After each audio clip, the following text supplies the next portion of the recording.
Hi, everyone. Thank you for joining me. I'm Dr. Julie Eshleman. I am an autistic researcher and consultant focused on disability inclusion and public health.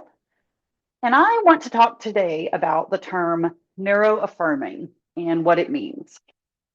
Being neuro-affirming isn't just about having the right vocabulary. It is about seeing neurodivergent people like me not as problems to manage, but as people with valid ways of thinking and feeling and engaging with the world. So I've spent a lot of time in professional spaces, like in education, in nonprofit, in consulting, where there is a real push to help neurodivergent people fit in. But I want to talk about something that's a little bit challenging today, and that is, what if the goal isn't fitting in? What if it's belonging? Being neuro-affirming means starting from the belief that there is nothing wrong with how anyone's brains work. It means understanding that traits like sensory sensitivity or really deep focus or stimming, clicking your pen or flapping your foot while your legs are crossed or spinning in your chair, or that really direct communication, those things aren't deficits, they're just differences.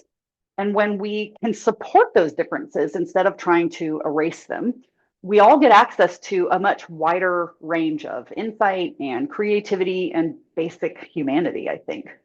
Um, we can probably agree that the systems and processes that we as a society have built were not really made to include everyone.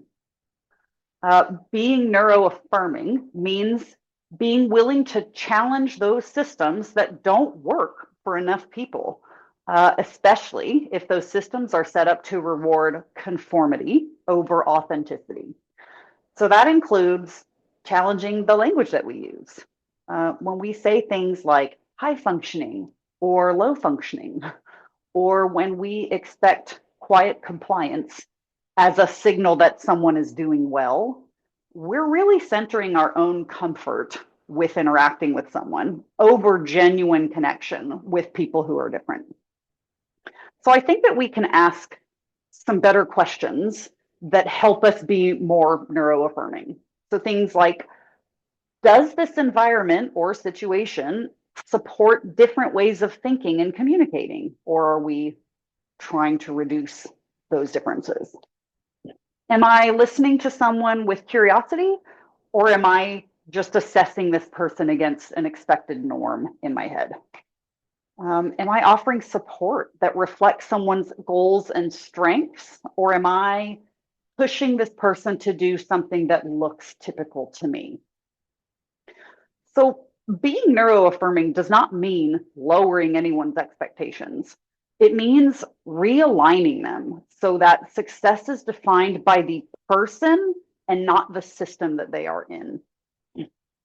And it means saying your brain is valid, your ways of expressing yourself are valid, and that support should never be about changing who you are to make other people more comfortable. If this message resonates with you or makes you pause a little bit, that's okay. I think growth and change often start with being a little bit uncomfortable, but that's how we go about building spaces where everyone, neurodivergent or not, can really thrive. So thank you for being here. I hope that you'll keep exploring what it means to truly include all kinds of minds. And consider joining me for my next video on a similar topic, ableism, and why language matters so much in shaping how we think about things. See you soon.